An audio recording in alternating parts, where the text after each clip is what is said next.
Okay, it's May 24th, 2017, and I'm in Hilltop Studio with Billy Linneman. Billy, when did you come to town with your dad? 1951, after the big snow that we had. After the big snow here? Yes. Where'd you move from? We moved from Sacramento, California. He worked out there. Why'd your dad move to Nashville? Well, my father was in the hot band in California, in Sacramento. And he moved here because whenever Nashville acts came through, they knew that they could get good musicians from his band. So he had played with several artists already, and he knew the musicians and the artists both. So he got a job here with somebody, with Webb Pierce first, I think. Oh. Wow. But he soon found out after going through a couple artists that you couldn't make money. Back then, a musician made very poor money relatively compared to today. They didn't make enough to live on. So what got him into electronics and recording? You know, I don't know where he got into electronics. I know he was into it because when he moved here, after he worked with those two artists, he got a job with Edison dictating machines, repairing the dictating machine equipment. So I know that he had the skills and everything to do all that. He also helped wire up the Vanderbilt Stadium for Billy Graham when he was in town in the 50s. And a radio station? He helped, well, I think completely wired up the first FM stereo radio station in Nashville, which I played on a show. Wow. One of the owners was Ira Trotter, was a Hawaiian steel guitar. I mean, he played good, like Jerry Byrd played. I mean, he was excellent. And he had an hour show on that we taped every week. I played electric bass back then. That was before I even got an acoustic bass. So when you were a child, you would go with your dad sometimes to the studios, or when? Okay, when did he get in the studio? Well, actually, one of the first things was I met the children of the artist, and one of the favorite persons I know of was Uncle Josh from Flat and Scruggs. Oh yeah, Josh Graves. Yes, and I would go down there, ride my bicycle down to his house from our house, which was about 2.5, 3 miles, and just sit there and listen to Josh play the blues. And he'd come up to our house, and we'd have jam sessions, and it was a fun time. It was had by all. What can I say? So, when did your dad get involved in the studios? Well, I kept playing, and I finally got an acoustic bass my junior year in high school. Got it from Roy Husky, Sr. And I started working with Pete Drake down at Star Day. And he came with me, and before long he had a job there. So we're talking about the Star Day studio on Dickerson Road, right there, just before Due West. Right. And he worked there for, I got to stop and think, probably about 9 years. Worked there before he opened this. This building, the studio was opened in '69, but the building was here since '62 because where we used to live off of, I now drive over the interstate. They took our property. First time they essayed the property for the road, I woke up in between my third and fourth grade with steak pounding down my driveway. And due to normal government procedures, they re-staked it 4 times and never moved more than 4 feet. But you know how much it cost surveying that piece of property? Yeah. Government. What can we say? But we didn't move out until the year I graduated. Well, so that was maybe, was that 65? It was 63. No, okay, 63. That was 54 when they started surveying. Wow. Well, yeah, that was part of Eisenhower's thing. But was it Interstate 65? Yes. Okay. Interstate 65. And you know, back then, and probably to about 72, the interstate stopped at Trinity Lane, and all the traffic came over to Dickerson Road. We used to be in the studio at Star Day. Those trucks would come off that hill, and they'd have to stop at that light, Yeah. and you could hear them in the studio trying to stop. Wow. So that was a... Can you think of your dad was very inventive, and Yes. he did a lot of wiring. Can you think of any equipment that he built or designed, or like reverb chambers or live chambers? Well, that room right back here was our first live room, live echo room. That's underneath what's now the upstairs studio. And that was built to be an echo chamber. And then we also built fake EMTs. Okay, fake EMTs. Well, Gene Lawson was here. Right. He was one of the first engineers. Absolutely. Your dad. Yes. And he was the second engineer. Okay. And he helped work all that out too with my father. That's But where he learned. Yeah. My father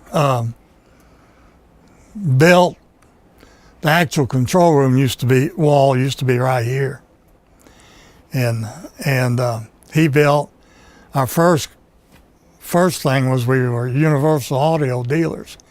So we built a small console with a round knob plug-in things. Was our first console. And then he built another one himself. Beats me how he did it all. Do you remember how many channels the first console? Oh yes, our first console was 3-track. Wow. 3-track was it back then. So you had 3 mics, or? Oh no. Oh no, you had, how many inputs did you have? Oh, we had 10 or 12. 12, I think. And that didn't last very long. We were full up, but there wasn't anything but 3 tracks. And then 4 tracks came into vogue. And Johnny Rosen and my father had a company together, an equipment supply company. And so we got a Ampex 4-track. And then, you know, it just cartwheeled over itself, then an 8-track. And one of the people, and my father had built 2 or 3 different consoles for the studio. And I think it was when Kevin was here when we added on this section and redid the whole thing. Yeah. So the consoles we built, and we built them for other people around Johnny Majors in West Virginia. We did a console for, I can't remember, club out in, it was a club, but he used it for recording during the daytime out in San Luis Obispo, I guess. Can you remember, let's go back, because your dad started engineering at Starday. Right. So can you think of some of the albums and stuff that Starday did a lot of records? Oh, yes.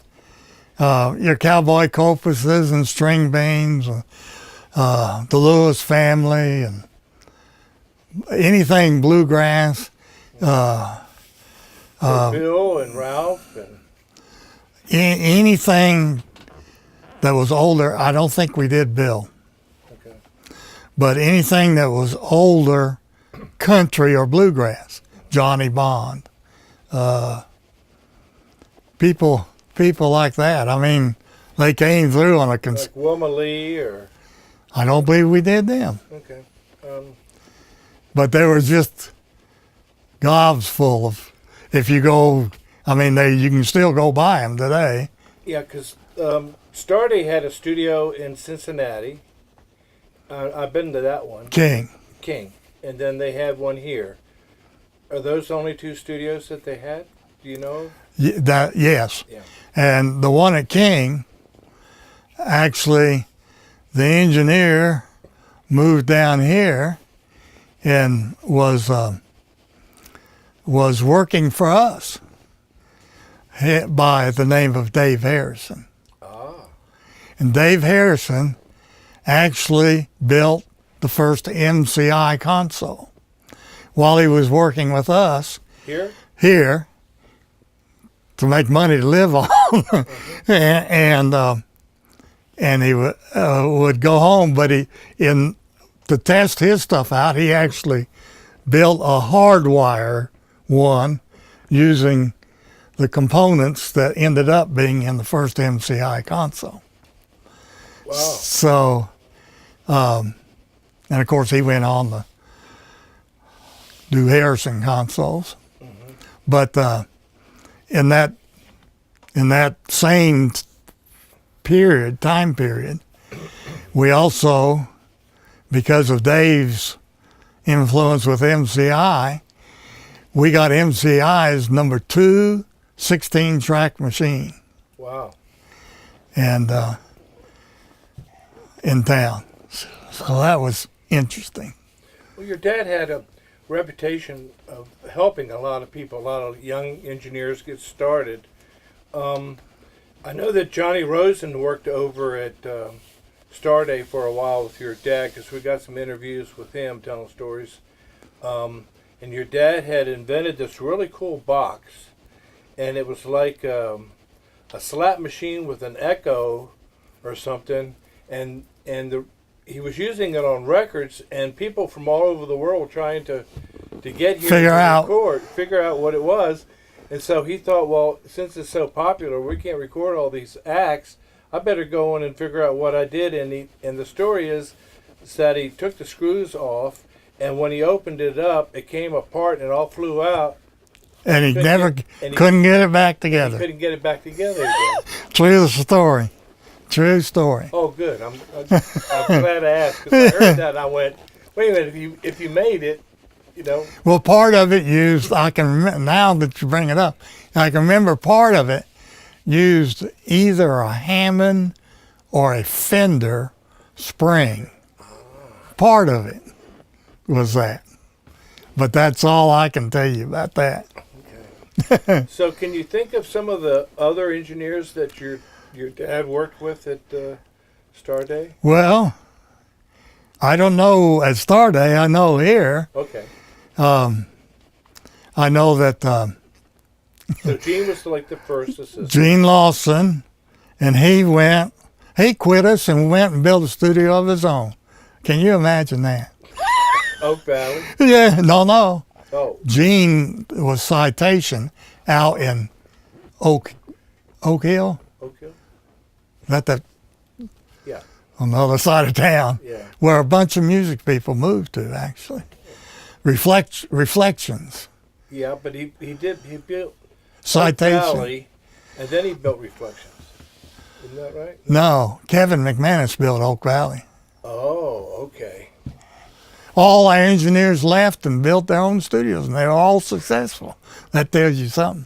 Yep. Right there. Okay, so there was Gene, and then there was Kevin. Kevin. And when was Dave here? Dave was here. I forgot to include him.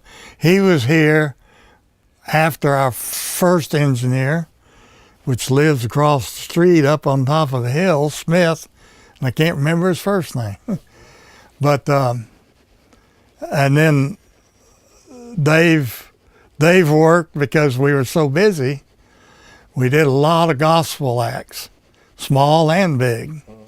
Henson family, you know, we did a lot of. Probably a lot of the Lewis family. We didn't do them here. We did them at Sarday. Okay. And then they got big on us. Got a major label to do it. Yeah, they got on Word Records, didn't they? Yeah. Because I used to see them at bluegrass festivals when I was growing up. They were great. They were entertainers, but straightforward. But Little Roy took care of everything else.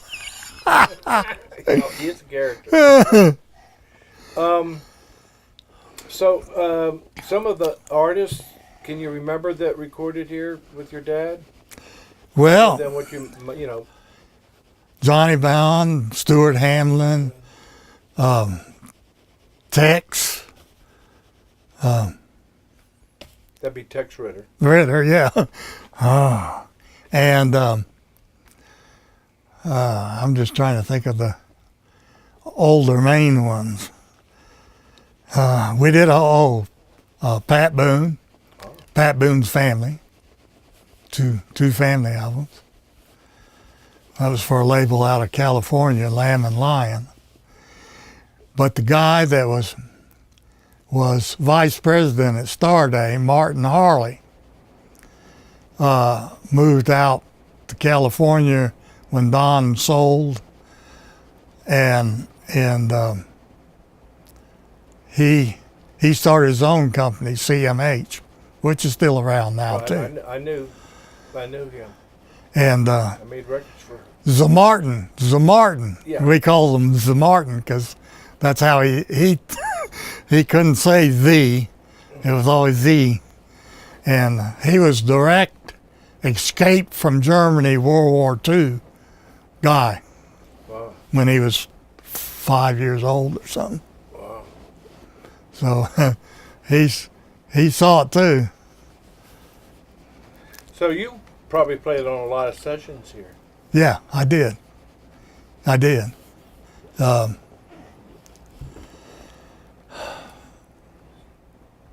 We had our own production company. I got a picture of the production company. We started it. Great. And he was part of it. And so we produced a lot of stuff. One of the proudest things, and I don't know whether I have a copy of it, was we did an all-instrumental album, and we were the first Nashville Jesus band, all gospel music. Oh. And we did this was back when we only had 8-track. Boy, this goes back a long way.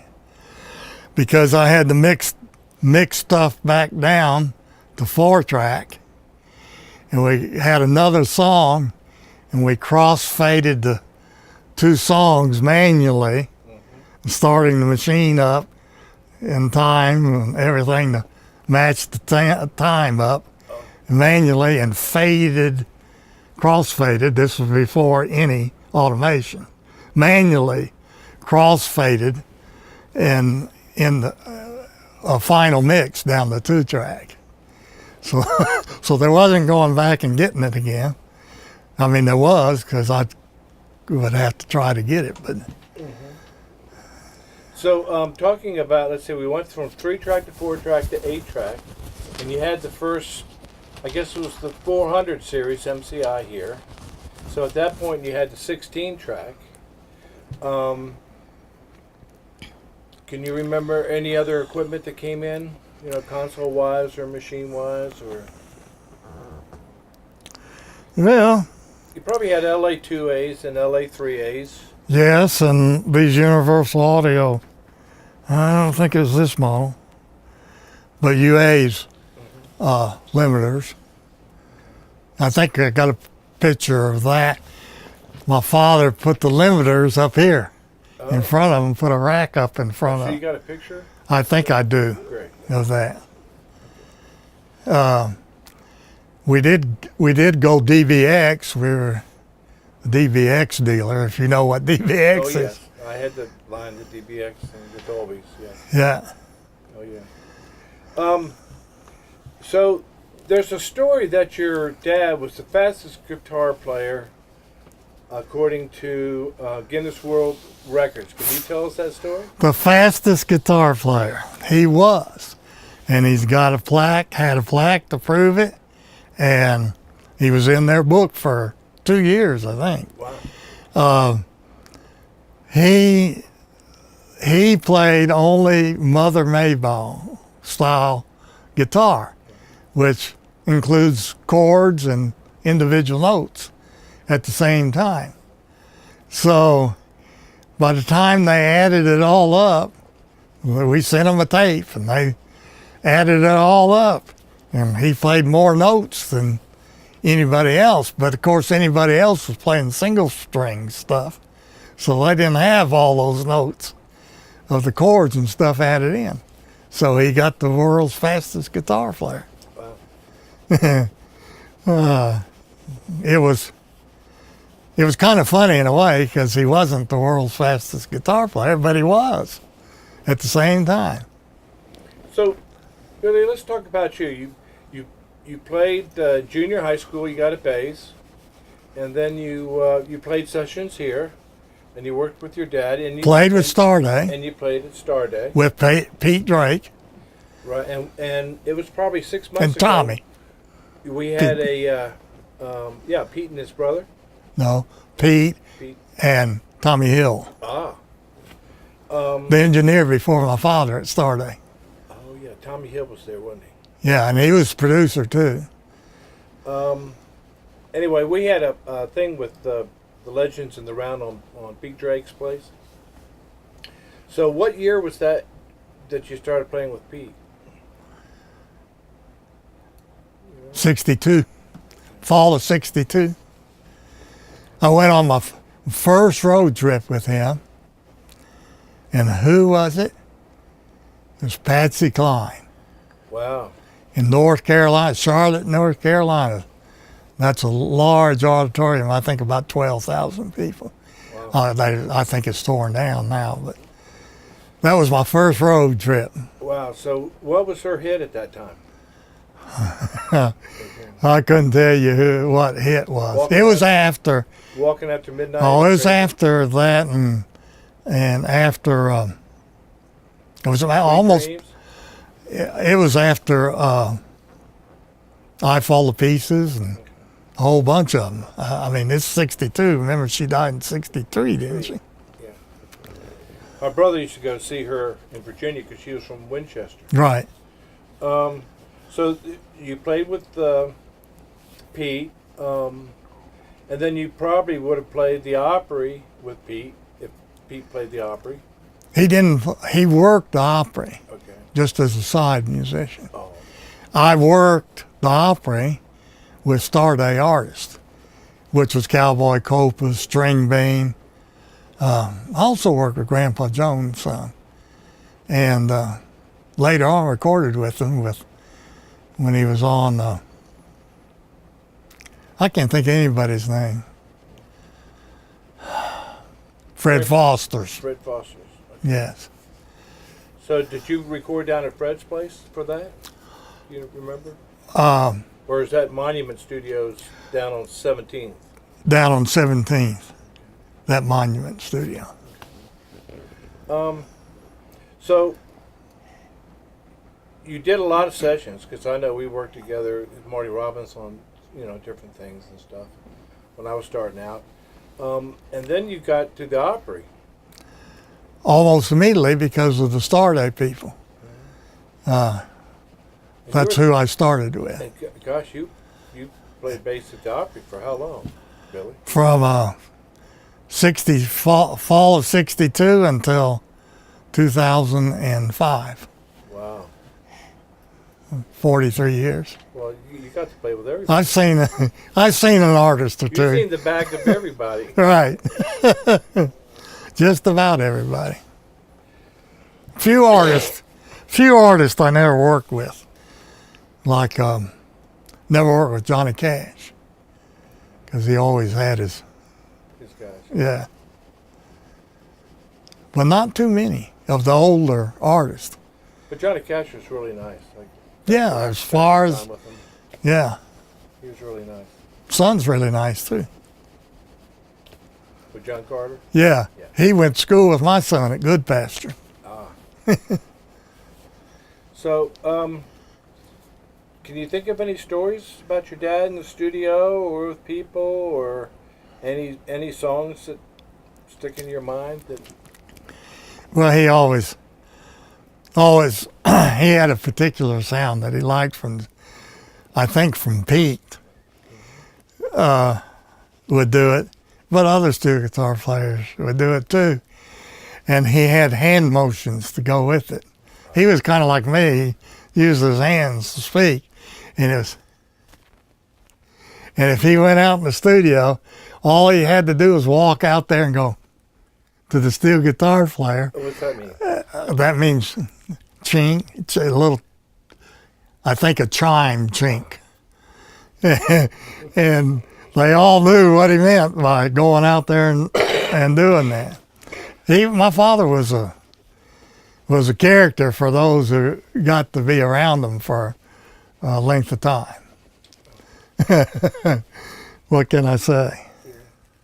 But everybody loved him. So, was it Kevin? Kevin was here, and then John.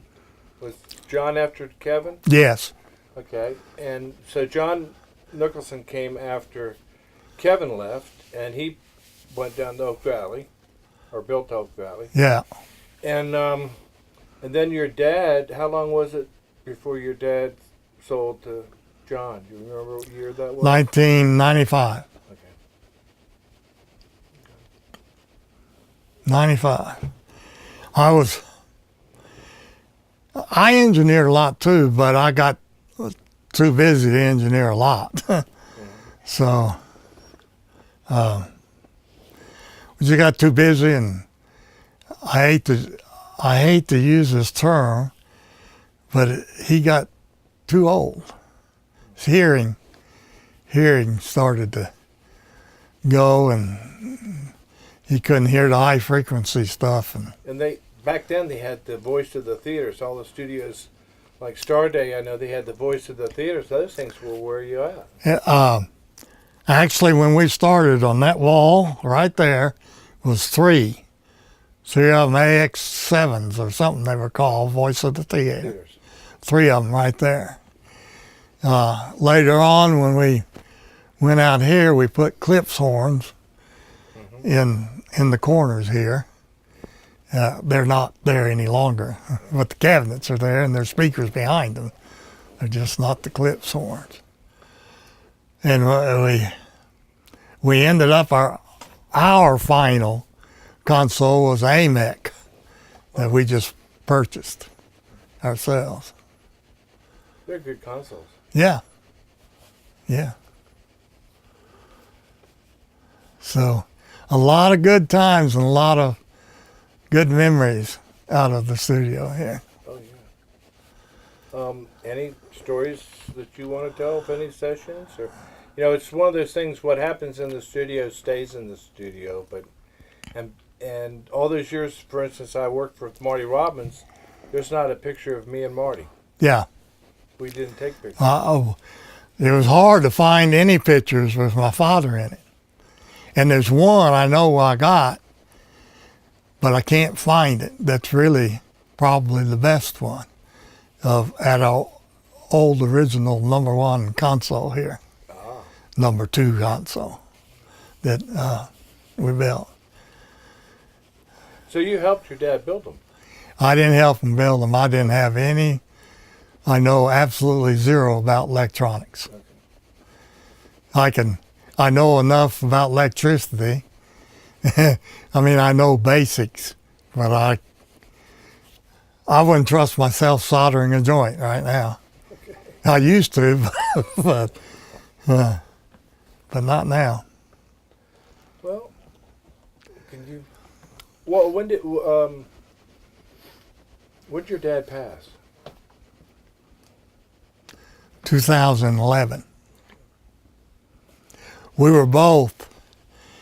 He was in a nursing home, and I had a brain aneurysm that ended up causing me to lose my legs, lower legs. I was in the hospital for 6 months and rehab for 3 months. Whoa. I'm glad I didn't have to pay that hospital bill. Yeah. Yeah. For a fact. Well, Um, if you can think of anything. One of the more interesting times, I'm going to have to say, was with the older artists, because we would sit down and talk with them, and Stuart Hamlin, for example, who wrote "This Old House" and a lot of mainstay Christian songs. He was a real rabid hunter. I mean, big game hunter. And he would go out hunting in California for lions and stuff when they still had them. But he was listening to him talk. You could listen all day long. Tex Ritter. I cornered Tex Ritter once at the Opry and talked for about an hour. This was while he was running for governor. Oh. And Tex Ritter is really a smart guy. He really impressed me. And we recorded him here. And Grandpa and Ernie Ashworth and Gene Shepard. If I had a list of artists, a lot of them recorded here, because what they used to do is in between contracts they would come record an album so they could sell that album on the road and make the money rather than having to give it to the record company. Yeah. Oh yeah, we all know how that works. Yes. Yeah. So they used to do that with all the artists.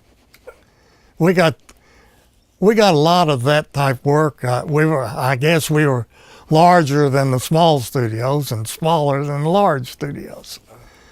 So I think that kind of helped us in that regard. Well, during that time, in '69, you opened in '69. What other studios were there in town? There was the studio, Phillips Studio, down in the old Masonic Lodge building, where the National Life building, which is now the state office building. The radio station was on the corner, and Clarkston Hotel was on that block that everybody went to, Clarkston. Or the True Lane? There's a True Lane Hotel somewhere. Tulane. Tulane. That was down the street. Okay. Then the Masonic Lodge was there, and the recording studio was on the top floor, third floor, and you'd have to ride up this elevator. Well, I found out real quickly, carrying the bass up there, hit a bass note. It was about 4 times as loud and went everywhere.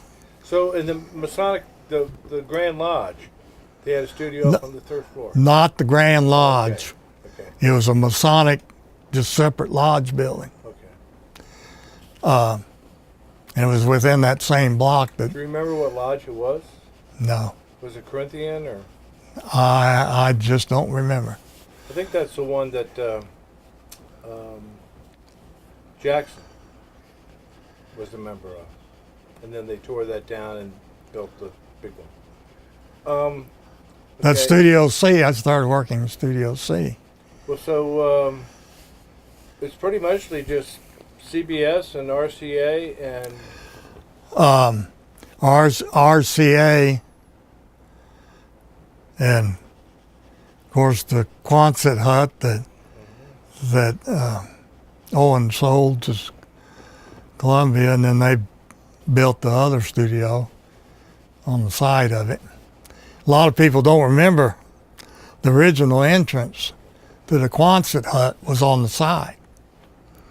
And you came in, I mean, there was a building out jutment, and you came in there and came in the studio. Well, there, a lot of times they put strings, or in that back corner where the vocal group used to be. That was by the control room back corner. But one of those two places, they put the strings. When there was strings. So there was a Nugget studio somewhere around here. Nugget was in Goodlettsville, off of Tenon Road. Lonzo and Oscar owned it. And Jack, his brother worked with Jim Reeves' wife in her publishing companies and stuff. He produced a lot of people. I got to spend time with her, Jim Reeves' wife. Yeah. She was nice. I used to do all their demos. I did everybody's demos. Bill Anderson's, Harlan Howard's. Oh yeah. Harlan Howard, I love doing Harlan's demos. Harlan, that was the funniest thing to me. You probably worked after I quit working, but we'd go in there, you know, in the little studio, RCA, little studio. Back. In the back. Yeah.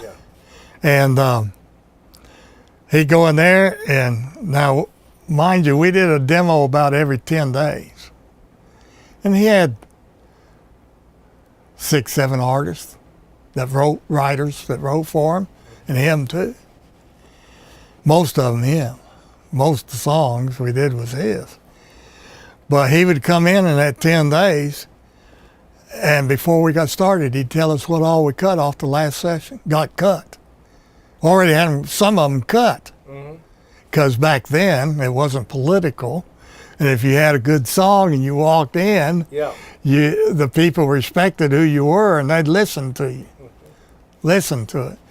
A lot of songs got cut like that. Harper Valley PTA was one of those. There's a lot of songs like that. Yeah, back then, Tree didn't probably have a studio yet. The sound shop. Cedarwood. Cedarwood had one. Cedarwood had a studio. That's where I did my first demos. But I don't remember anybody using Cedarwood but Cedarwood. And Acuff Rose had a studio out on Franklin Road. That's right. Hickory. But nobody used, Hickory. But nobody used that but Acuff Rose that I know of, and Hickory, which is their record company. So there wasn't too many studios floating around. One of the first consoles we built was for Wayne Moss at Cinderella. We built his first console. Flickinger? No, this was before that. It was a UA console. Then he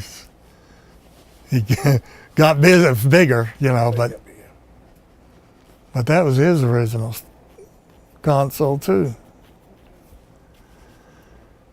My father, during World War II, worked as a civilian for the Air Force in Sacramento. That was his day job, club night job, and he had a crew, and they would repair the airplanes that they brought in from the Pacific, where they'd been shot down, and they managed to get during the war. During the World War II, yeah. And so he helped repair them, and then he was crew chief, so he had to go fly them. He said, I never had a problem except for one time. He said, I got in this P-38, And I started up, and as soon as I started it up, it caught on fire. I bailed out, ran, the plane and the hangar all burned up. Whoa. That was a close call there. Yeah. But from, I guess from, that was the pivotal, really, moving to California and working with that band, got the music cranked up, and then he was building equipment and stuff. And when he moved here, he built an amplifier for Chet Atkins in the 50s. A guitar amplifier? Yeah. Of course, all tubes. There wasn't nothing else. Yeah. Everybody forgets that if it wasn't for the space age, we wouldn't have anything now. Yeah. They had to invent all that stuff to go to the moon. Moon? Yeah. There wasn't integrated circuits. There wasn't nothing. Yeah. No transistors. The transistors that were, you couldn't build anything out of it because everything was so big and heavy that they couldn't lift it off the ground. So that's why integrated circuits finally got invented. And now we have a whole row full of. Yeah, no telling how many caps are in each one of those modules. Yeah, oh yeah. And they wear out. Oh yeah, about every 8 to 10 years. Yeah, and you have to go through and replace thousands in this console. Yeah. Thousands. Yeah.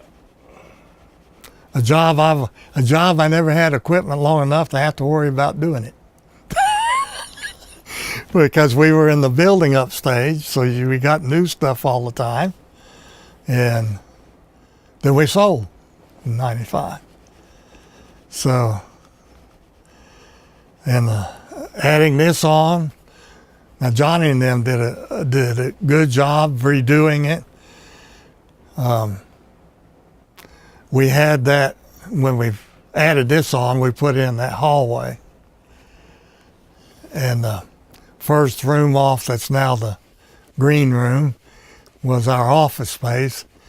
And the back room, where the steps go upstairs and everything, was where we had our fake EMTs at. So, and the echo chamber here. But you grew up upstairs. I mean, you lived upstairs. When this building was built, I originally, if you go down the hall here to get to the men's bathroom, when you go by all that, I had a bedroom. In the men's bathroom, you used to then get there. That was my bathroom in that bedroom. So that's where I didn't grow up there, because I grew up over there where the interstate's covering it up now. But that was my bedroom for about a year and a half. And then I bought the house right down here, literally the one next door, when I got married. And then I moved around the corner on Port Drive across from school. And then I moved to Goodlettsville. Moved twice. One more time when I moved up there. But when we first originally moved here, the old water tank over here, there's still one house there. There's two houses. That's where I originally lived for a year and a half before we bought that other house on. Back then it was due west. Due west, then it just came down and came up. None of those houses were there. The road didn't go through to Old Acre Boulevard. Dickerson Road was a two-lane windy road, and Gallatin Road was the busiest intersection. Was Gallatin Road in somewhere. I don't know whether it was due west or the old Low Acre Boulevard, which was a two-lane road and wasn't called Old Acre Boulevard. That stretch of it was called Hall's Lane. Us old people, and all that's going to go. It's like telling somebody, Oh, yeah, it's just off of Old Hickory. Yeah, where? Nashville could Yeah. be anywhere. Yeah, that could be anywhere. That's a true fact. And I always thought that the road, I personally thought that the road that you get on and go over the Old Hickory Bridge and go on around into Lakewood, I thought that road was Old Hickory Boulevard. No. When you come over that bridge and go to the bottom, Old Hickory Boulevard goes up there and goes through Old Hickory and comes back out. This is Robertson Road. But I always thought that was Old Hickory Boulevard. This town's laid out a little odd.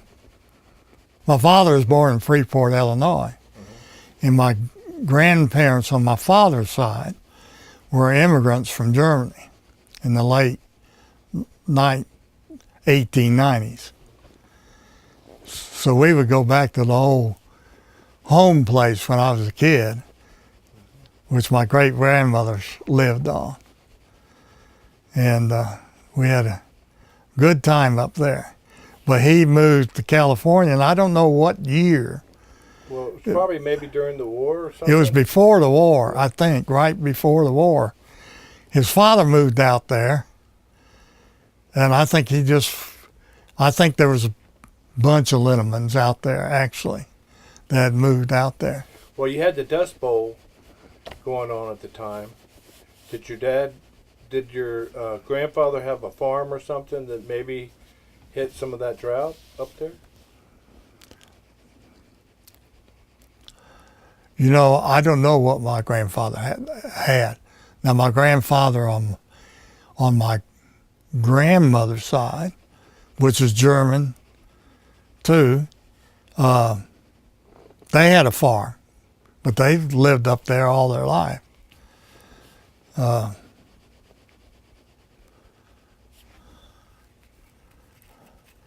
They were in that home. That's the home place I was talking about. A tornado came by there one time, and they built the home, and then they bermed it about 3.5 feet, and there was a basement to it. So the tornado, everybody got down in the basement towards the front edge of where the tornado was coming from. And that house was constructed in a way I've never seen a house. It was like 2x8s laid flat on each other, solid, with square nails. And that's how the whole house was built. Wow. So it was like a solid, it was more log house than a log house was, because it was solid wood. But that tornado came, and my sister was up there. I think this was pre-me. And it lifted the house up about 2 feet off the foundation on the front side and set it back down. Wow. Right on the foundation again. I wouldn't want to be there myself. No. But I've been wanting to go back up there, but I haven't gone up there. I don't know. My grandmother's sister lived there until she died about 8 years ago, so I don't know whether the house is there or not there anymore. It's 56 acre farm. But I don't know, I don't really know what caused them to move out there. And I don't know how he got his job playing. Except for he played violin, and he played guitar, and he played steel guitar. All three. Now, I wouldn't call him a great violinist, because I've heard him play that. But he did play, he was on par with anybody else playing steel guitar.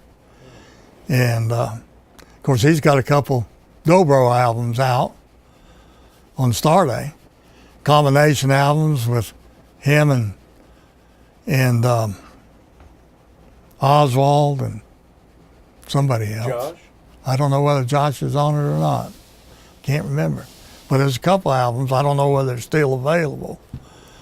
But there was a couple instrumental albums that he had out. Another nickname he had, I forgot this, was Hoss. Hoss. Hoss. And I don't know where that came from. I never used it. I think he came up with it. I think who came up with it, Jack Hoss Linneman. Yeah, you know, he was always dabbling. And there's a good and a bad part about that. The good part is he would dabble in stuff and he'd end up with something that was really good.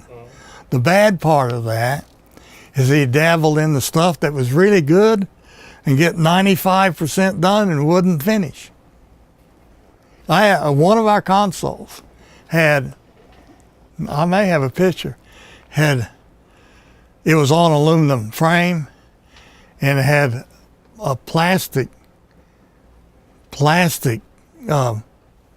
where all the graphics were on the back underside. The whole console got done, but like that black piece right there, he never got a sheet. Finished? No. So right there was a piece of aluminum shining at you. So every once in a while, and I remember we must have drove out here in a Hudson. He drove out here in a Hudson. My grandmother, myself, and Jackie, my sister, we came by train, 3-day trip. And, but that Hudson sat in our backyard, I guess 15 years, up on blocks. He was always going to do something with it. And then, talking about cars, he bought the big Lincoln Continental. And he put a Volkswagen body on it. No, I heard about that. And got fenders. Yeah. To make it look like a 30s car, you know. But he never finished that. Johnny Rosen talked to me about that. Yeah. And then he got a regular van. And he wanted to kind of make a camper out of it. So he got his handy dandy saber saw out and just cut the roof out of the van and got a camper top like thing and just put it on top of it. And there he was. Looked a little weird. Did he use it? Yeah, he used that. He drove that around all the time. He liked cars too. Mechanical. He could take a whole car apart. We always did work on. I never remember him sending a car to the shop. He'd tear the motor apart, and it didn't make any difference. Well, back when I was a kid, you got a case of beer, and you could rebuild the whole engine in a half day. I mean, we'd do it on Saturday about 11 o'clock, and we'd be racing in it up at Dulles Airport when they were building the runways. But yeah. The weren't open. airport wasn't done, and the FCC the cops would just kind of look to the side. We'd go up there and race cars up and down the runway because they make the runways first. Yeah. Huh. But he was always diddling and all that stuff. You know, it was, we need new brakes. So he'd go buy new brakes and tear it apart and fix it. You know? Talking about airport, Nashville Airport. The original, was what's now Berry Field was the original. And they were building the next one, which is where all the freight people are now. They were building that. And I had a friend of mine that lived over on Old Due West. That's now on the way you can go to the hospital back way back there.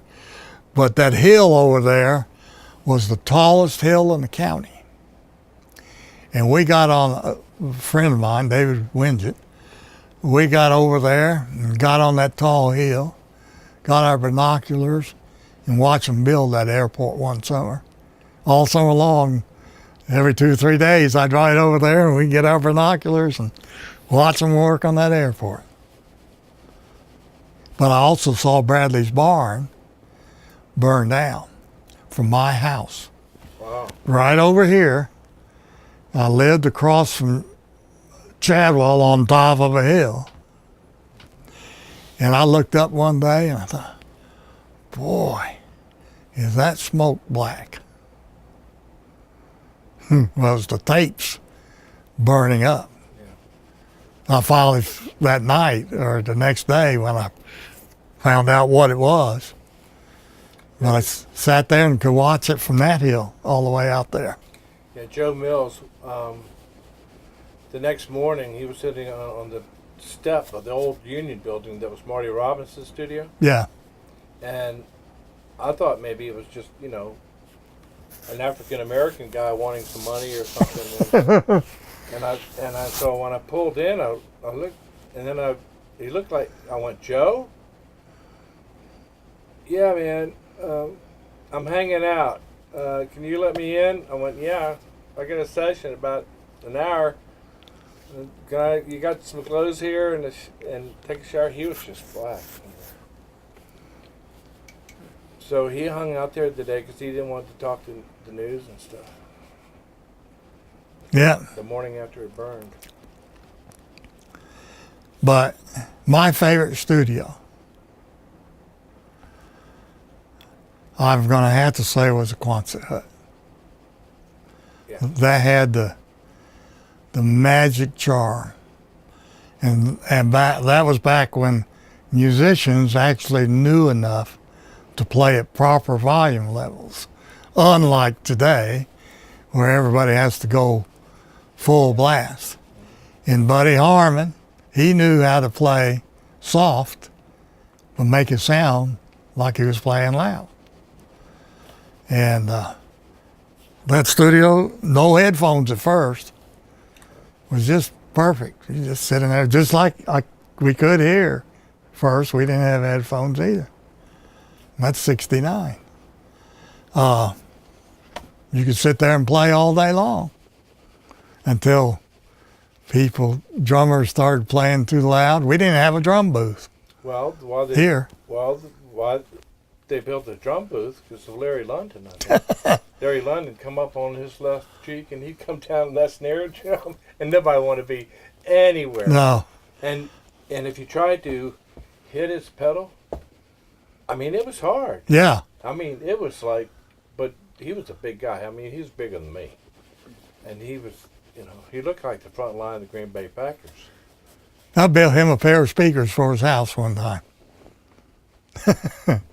Copy of Eclipse speaker. Yeah, he played really extremely loud. But most of them do nowadays. Not all of them. Yeah. Most of them. There's no coming up in a country background now. Because everybody's loud now. Today's country is wilder than the rock and roll of the 60s.